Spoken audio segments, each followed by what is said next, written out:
ஒரு கூட்டத்தில் ஒரு உயரமாக சிவப்பா ஒரு பையன் வந்து கையை காமிச்சு கேட்டிருக்காப்புல பார்த்துருக்காரு. வண்டியில் ஏறிட்டான். வண்டியில் ஏறினா அசிஸ்டன்ட் டைரக்டர் எல்லாம் இருக்காங்க. யார் இந்த பையன், எதுக்கு ஒரு வண்டியில் ஏற்றுறாருன்னு கூட போன அசிஸ்டன்ட் டைரக்டர் அந்த படத்துக்கு புடிச்சு வந்து சித்ரா லட்சுமணன் இவங்க எல்லாம் கேட்டிருக்காங்க, யார் எதுக்கு வண்டியில் ஏற்றுறாரு. நேராக வண்டி தேனியில் போய் நின்று இருக்கு. ஹோட்டலில் போனோன்னே, நீ தான் நாளைக்கு காலையில் படம் ஆரம்பிக்கிறது, நீ தான் ஹீரோ அப்படின்ட்டாங்க. இளையராஜா மியூசிக்கில் ரொம்ப நாள் கழிச்சு இளையராஜாவையும் பாரதி ராஜாவையும் மனோஜ் தான் சேர்த்து விட்டாப்புல. Okay okay okay. அந்த படத்தை பார்த்தீங்கன்னா பாரதி ராஜா ஒரு முக்கியமான ரோலில் பண்ணியிருப்பாரு. பாரதி ராஜா நடித்த படத்துக்கு இளையராஜா மியூசிக் பண்ணுது. அதை செய்தது வந்து மனோஜ். கிட்டத்தட்ட வயசு 30 வயசுக்கு மேலே ஆயிடுச்சு. அவர் எப்படியாவது திருமணம் பண்ணி செட்டில் பண்ணிடணும் அப்படின்னு ஒரு ஆசைப்படுறாரு. ஆனால் அவர் சினிமாவில் ஜெயிச்சதுக்கு அப்புறம் தான் பொண்ணு அடம் பிடிச்சார். அவர் அடம் பிடிச்சிருக்காரு. அவர் படத்துல கமிட் ஆயிருந்திருக்காரு. அதுக்கு நிச்சயதார்த்தம் பண்ணியிருக்காங்க. நிச்சயதார்த்தம் பண்ணி மேரேஜ் டேட்லாம் ஃபிக்ஸ் பண்ணிட்டார். அவர் கடைசியில் அதை பார்த்துட்டு போயிருந்தாருன்னா சந்தோஷமா போயிருப்பார். ஏன்னு எடுத்துக்கிட்டிங்கன்னா அவர்கிட்ட எல்லாமே இருக்கு. அந்த பையன் நல்ல பையனாக இருக்கிறாரு, எல்லாம் வசதி வாய்ப்புகள் இருக்கு, படிச்சிருக்கிறாரு, எல்லாமே இருக்கு. ஒரு பெண்ணை பார்த்து நிச்சயதார்த்தமும் பண்றாங்க. அவர் இருக்கிறதுக்கு முன்னாடி அந்த கல்யாணத்தை பார்க்கணும்னு ஆசைப்படுறாரு. நடக்காம போயிடுச்சு. மூத்த பத்திரிகையாளர் சுபேஷ் அவரோட இணைஞ்சிருக்கார். வணக்கம் சார். வணக்கம். சமீப காலத்தில் நம்ம 2 பேரை வந்து இழந்துட்டோம் அப்படின்னு நம்ம சொல்லலாம். பாரதி ராஜா மகன் மனோஜ் பாரதி ராஜா, அதே மாதிரி வந்து ராஜேஷ் சார். இவங்க 2 பேருமே போகிறதுக்கு முன்னாடி வந்து பார்த்திங்கன்னா ஒரு சில விஷயங்கள்லாம் சொல்லிட்டு போனாங்களாம். இதெல்லாம் எங்களுடைய ரொம்ப நாளாக அவங்க யோசிச்சுக்கிட்டு இருந்த சில விஷயங்கள்லாம் அது இப்போ கொஞ்சம் கொஞ்சமாக நடந்துக்கிட்டு இருக்கு அப்படின்றாங்க. அதாவது இவர் மனசில் நினச்சிக்கிட்டு இருந்தது. அதே மாதிரி ராஜேஷ் சார் வந்து கடைசியாக சில ஆசைகள்லாம் நினச்சிட்டு இருந்தார், இப்படிலாம் இருக்கணும்னு. அது இப்போ ஒன்றுன்னா நடந்துக்கிட்டு வர்றது அப்படின்றாங்க. உண்மைதானா? இல்லை, முதல்ல பாரதிராஜா அவர்களை பொறுத்த வரைக்கும் தமிழ் சினிமாவில் பலருக்கும் வழிகாட்டி, முன்னோடி. அதாவது எல்லாரும் சொல்லுவாங்க, ஸ்டுடியோக்குள்ளே இருந்த கேமராவை கொண்டு போய் வயல்வெளிகளில் வச்சு எடுத்தவர். அந்த உணர்வுகளை ஈஸியாக கடத்துவார். பாரதிராஜா படத்தில் நீங்கள் பார்த்தீங்கன்னா முதல் மரியாதை போடலாம்.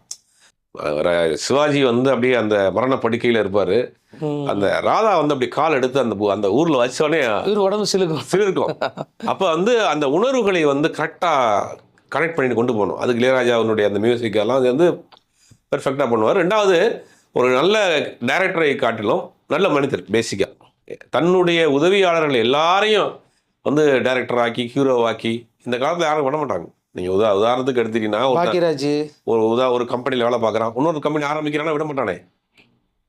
ஏன்னா எனக்கு தான் கம்பெனி ஆரம்பிக்கும். ஆனால் அப்படி இல்லை, தன் கூட இருந்த எல்லாரையும் வந்து ஹீரோவாக்குனாரு, டைரக்டர் ஆக்குனாரு, கோவப்படுவார். ஆனால் அதே நேரங்கள் எல்லாரையுமே வந்து அரவணைச்சு போகக்கூடிய ஒரு விஷயம். அதே மாதிரி ஒரு புதுசாக ஒரு பையன் யாராவது டைரக்ட் பண்ணிட்டான் அப்படின்னா அவர்களை பாராட்டி தள்ளிடுவார். ஆமாம், நீங்கள் சொன்ன மாதிரி பாண்டியன்லாம் வளையல் போட்டுட்டு இருந்தாரு, வளையல் கடையிலேருந்து. இல்லை, பாண்டியன் எப்படின்னா, பாண்டியனுடைய கதை ரொம்ப சுவாரஸ்யமான கதை. வளையல் போட்டுக்கிட்டு இருந்தாரு அப்படின்னா, வளையல்லாம் போடலை. அதாவது என்ன நடந்திருக்கு அப்படின்னா, மண் வாசனை படம் ஹீரோயின் ஃபிக்ஸ் பண்ணிட்டாங்க. ரதியை படத்துக்கு ஷூட்டிங்க்கு வந்து போடிக்கு போயிட்டாங்க. போடி நாயக்கனூர் தான் படம் ஷூட்டிங் நடக்குது. எல்லாரும் போயிட்டாங்க. ஹீரோ ஃபிக்ஸ் ஆகலை. யூனிட்லாம் போயிடுச்சு. ஹீரோயின் ஃபிக்ஸ் பண்ணிட்டாங்க, ஹீரோ கிடையாது. ஹீரோ எல்லாமே போகிறாங்க, ஷூட்டிங்கு போயிட்டாங்க. இவர் என்ன பண்ணுறாரு, மதுரையில் போய் எவ்வளோ கான்ஃபிடென்ட் பாருங்களேன். இது எவ்வளோ தன்மேல் உள்ள நம்பிக்கை, கதை மேல் தன்மேல் உள்ள நம்பிக்கை. போகிறாரு மதுரையில் போயிட்டு கோயிலில், மீனாட்சி அம்மன் கோயிலில் சாமி கும்பிட்டு அப்படியே காரை ஏற வந்திருக்கு. அப்போ அந்த கூட்டத்தில் ஒருத்தர் கையில் வந்து இந்த ஆட்டோகிராஃப் வாங்குறதுக்கு வச்சு நிற்பாங்க இல்லையா? அப்போலாம் ஆட்டோகிராஃப் வாங்குவாங்க. அந்த பழக்கம் இருந்துச்சு. இப்போ செல்ஃபியை முந்தி ஆட்டோகிராஃப். அப்போ ஆட்டோகிராஃப் வாங்குறதுக்கு ஒரு கேரக்டர் வந்து அப்படியே கூட்டத்தில் முண்டி அடிச்சதுன்னே பார்த்துருக்காரு. கூப்பிட்டுருக்காரு, வண்டியில் ஏறிட்டு. அப்படியா எவ்வளோ பெரிய யாரு, அவன் பேர் என்ன, எந்த ஊர், நடிப்பானா நடிக்க மாட்டானா, எதுவும் கிடையாது. ஒரு கூட்டத்தில் ஒரு உயரமாக சிவப்பா ஒரு பையன் வந்து கையை காமிச்சு கேட்டிருக்காப்புல பார்த்துருக்காரு. வண்டியில் ஏறிட்டான். வண்டியில் ஏறினா அசிஸ்டன்ட் டைரக்டர் எல்லாம் இருக்காங்க. யார் இந்த பையன், எதுக்கு ஒரு வண்டியில் ஏற்றுறாருன்னு கூட போன அசிஸ்டன்ட் டைரக்டர் அந்த படத்துக்கு புடிச்சு வந்து சித்ரா லட்சுமணன் இவங்க எல்லாம் கேட்டிருக்காங்க, யார் எதுக்கு வண்டியில் ஏற்றுறாரு. நேராக வண்டி தேனியில் போய் நின்று இருக்கு. ஹோட்டலில் போனோன்னே, நீ தான் நாளைக்கு காலையில் படம் ஆரம்பிக்கிறது, நீ தான் ஹீரோ அப்படின்ட்டார். ஹார்ட் அட்டாக் வந்துருக்கும் இருக்கு. அவருக்கு சந்தோஷமா இருந்திருப்பாரு. படத்துக்கு போகிற ப்ரொடியூசர் வந்து சித்ரா லட்சுமணன், கூட இருக்க அசிஸ்டன்ட் டைரக்டர், மனோபாலம், எல்லாம் அசிஸ்டன்ட் டைரக்டருங்க. யாரையும் ரோட்டில் போகிறவனை கூட்டு வந்து ஹீரோ ஆக்கியிருக்காரு இவரு. இந்த படம் நல்லா வருமா வராதா, இது என்ன நடக்குது இங்க, யாரா இருந்தாலுமே அந்த எண்ணம் வரும் இல்லையா? கண்டிப்பா பயந்துட்டு இருப்பாங்க, என்ன எப்படி பண்ணிட்டாரு, அடிப்பானா அடிக்க மாட்டானா அப்படின்னு ரெண்டு மூணு ரியாக்ஷன் பண்ணி ரூம்ல வச்சு கேட்டிருக்காரு. சரி அழுகு, திரும்ப நடந்து வா, ஓகே தான் ஹீரோ. ஒரு கணிப்பு இருக்கு இல்லையா டேரக்டருக்கு உண்டான அந்த ஒரு பார்வை, அதை வந்து கரெக்டாக ஃபிக்ஸ் பண்றாரு. கூட்டு போறாரு, அந்த படம் ரிலீஸ் ஆச்சு. அது மாதிரி பாண்டியன் எங்கேயோ போயிட்டான். அதே மாதிரி தான் ஒவ்வொரு விஷயமும். அதே மாதிரி பாக்யராஜ் வந்து ஒரு மிகப்பெரிய ஒரு ரைட்டர். பேசிக்காக அவர் கூட நிறையா படங்கள்லாம் ஒர்க் பண்ணுறாரு. புதிய வார்ப்புகள் படத்துக்கு ஹீரோ கிடைக்கல.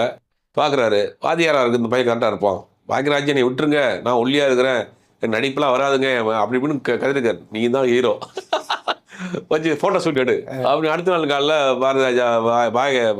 பாக்யராஜ் ஹீரோ ஆக்கிட்டார். இப்படி எத்தனையோ பேர். விஜயன் உதிரிப்பூக்கள்ங்கிற ஒரு தேசிய விருது வாங்கின படத்தில் ஒரு மலையாள தேசத்திலிருந்து வந்தவர். அவர் இவரோட உதவியாளர் இருக்கார். அவரை பார்க்குறாரு, இவன் வந்து நடிப்பான், இவனை ஃபிக்ஸ் பண்ணு, நிறம் மாறாத பூக்கள், நீ தான் ஹீரோ. அது பயங்கரமான படம். சினிமாவில் அந்த காலத்தில் ஹீரோ ஆகணும்னா எவ்வளோ பெரிய கஷ்டம், எவ்வளோ பெரிய விஷயம். அது தன் பக்கத்தில் பேடை பிடிச்சிட்டு கையை கட்டிட்டு நின்றுக்கிட்டு இருக்க ஒருத்தனை மேக்கப் போட்டு அழகு பார்த்து அவனை ஹீரோ ஆக்குறதெல்லாம் வந்து அந்த மனசு வேணும் இல்லையா? ஆனால் அதை பண்ணுறாரு, இந்த மாதிரி தொடர்ந்து பண்ணுறாரு. ஆனால் அவருக்கு ஒரு ஆசை என்னன்னா, அந்த சினிமாவில் நடிக்கத்தான் வந்தோம், ஹீரோவாக தான் வந்தோம், கடைசி வரைக்கும் நம்ம நடிக்க முடியலையே, நம்ம பையனையாவது ஹீரோ ஆக்கிடுவோம்ன்றார். மனோஜை பொறுத்த வரைக்கும் டேரக்டர் ஆகணுங்கிறது ஆசை. போய் டைரக்ஷன் கோர்ஸ்லாம் படிச்சுட்டு வராப்புல, இல்லை நீ வந்து ஹீரோ தான் அப்படின்னு. தாஜ்மஹால் பார்த்தீங்கன்னா மணிரத்னம், இந்த பக்கம் பெரிய பெரிய கேமராமேனு இருக்கிற தமிழ்நாட்டில் இருக்கக்கூடிய டாப் டெக்னீஷியன்ஸ் ஃபுல்லாக அந்த படத்தில் இருக்காங்க. தாஜ்மஹால் பண்ணுறாங்க. அந்த படம் எதிர்பார்த்த அளவுக்கு போகல. இல்லையா? ஏஆர் ரஹ்மானுடைய மியூசிக் பாட்டெலாம் இன்றைக்கும் வந்து பேசக்கூடிய பாட்டு, படம் போகல. ஆனால் அவர் எப்படியாவது தான் ஹீரோ ஆகலை, தன் பையனை ஹீரோ ஆக்கிடணும் ஒரு ஆசை இருந்துக்கிட்டே இருக்குது. அதுக்கப்புறம் பையனை வச்சு கடல் பூக்கள் சில படங்கள் பண்ணார், சில படங்கள் போச்சு, சில படங்கள் போகல. ஆனால் மனோஜை பொறுத்த வரைக்கும் டேரக்டர் ஆகணும்னு ஆசைப்பட்டார். கடைசி நேரத்தில் மார்கழி திங்கள்னு ஒரு படத்தை டைரக்ஷன் பண்ணிட்டார். சுஜித்ரன் ப்ரொடியூஸ் பண்ணி அவர் டைரக்ஷன் பண்ணி இளையராஜா மியூசிக்கில் ரொம்ப நாள் கழிச்சு இளையராஜாவையும் பாரதிராஜாவையும் மனோஜ் தான் சேர்த்து விட்டாப்புல.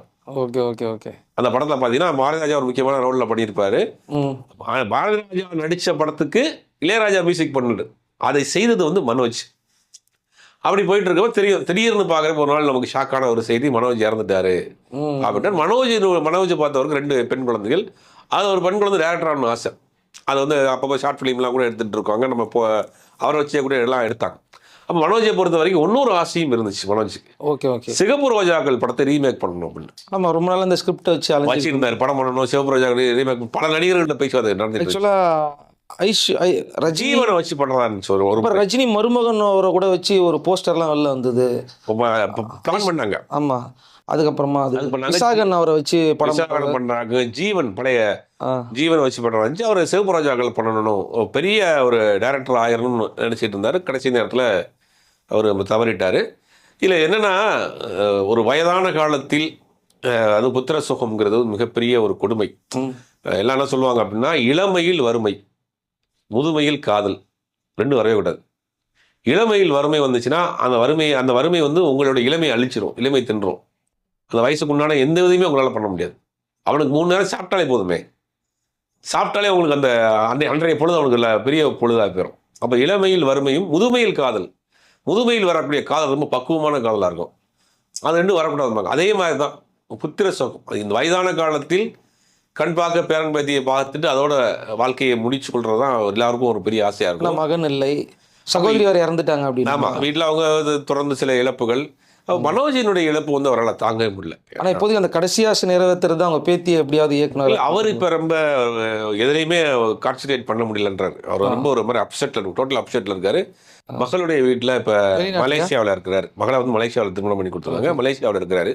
இப்போ அவருடைய நிலைமை அது. இந்த பக்கம் வந்தீங்கன்னா ராஜேஷை பார்த்த போகிறது, ராஜேஷ்க்கு தெரியும் அவர் வந்து ஒரு ஒரு டிக்ஷனரி மாதிரி, விக்கிபீடியா மாதிரி எல்லாமே தெரியும், எல்லாமே பெர்ஃபெக்டாக தெரியும். அதுதான் பெரிய மேட்டர். நீங்கள் எல்லாரும் தெரியுங்கிற விஷயம் அறகுறையாக தெரிஞ்சிருப்பாங்க. எல்லாத்துலையும் டீப்பாக போய் பண்ணக்கூடிய விஷயம். நீங்கள் எல்லாரும் சினிமாவில் இருக்கவங்க பலர் சொல்கிறாங்க, அவர்கிட்ட பற்றி எந்த டீட்டெயில் கேட்டாலும் நமக்கு ஒரு 1/2 மணி நேரம் கிளாஸ் எடுப்பார். அந்த அளவுக்கு அவர் வச்சிருப்பாரு. ஜோசியமாக இருக்கட்டும், ஜாதகமாக இருக்கட்டும், மருத்துவம் சம்மந்தப்பட்டது, மருத்துவமாக இருக்கட்டும், ஆன்மீகமாக இருக்கட்டும், அது எல்லாமே டீப்பாக போகிறவர். திடீர்னு அவருடைய மறைவுங்கிறது வந்து யாரும் எதிர்பார்க்க. நல்லா ஆக்டிவாக ஒரு சமீப காலமாக யூடியூப்பில் பிரபலியமாக பேசிகிட்டு இருந்தவர், திடீர்னு அவருடைய மறைவுங்கிறது வந்து ஒரு பெரிய ஷாக்கான விஷயம் தான். அவருக்கு என்ன ஒரு ஆசை, பையனுக்கு கிட்டத்தட்ட வயசு 30 வயசுக்கு மேலே ஆயிடுச்சு, அவர் எப்படியாவது திருமணம் பண்ணி செட்டில் பண்ணிடணும் அப்படின்னு ஒரு ஆசைப்படுறாரு. ஆனால் அவர் சினிமாவில் ஜெயிச்சதுக்கு அப்புறம் தான் பொண்ணு அடம் பிடிச்சார். அவர் அடம் பிடிச்சிருக்காரு. அவர் தான் படத்தில் கூட கமிட் ஆயிருந்திருக்காரு. அதுக்கு நிச்சயதார்த்தம் பண்ணியிருக்காங்க.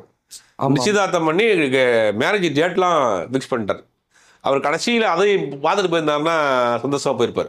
ஃபுல்ஃபில்லாக இருக்கும். அவருடைய மறைவுமே அவருக்கு ஒரு என்ன நிறைவேறாத ஒரு இழப்பாக தான் ஆகிப்போச்சு.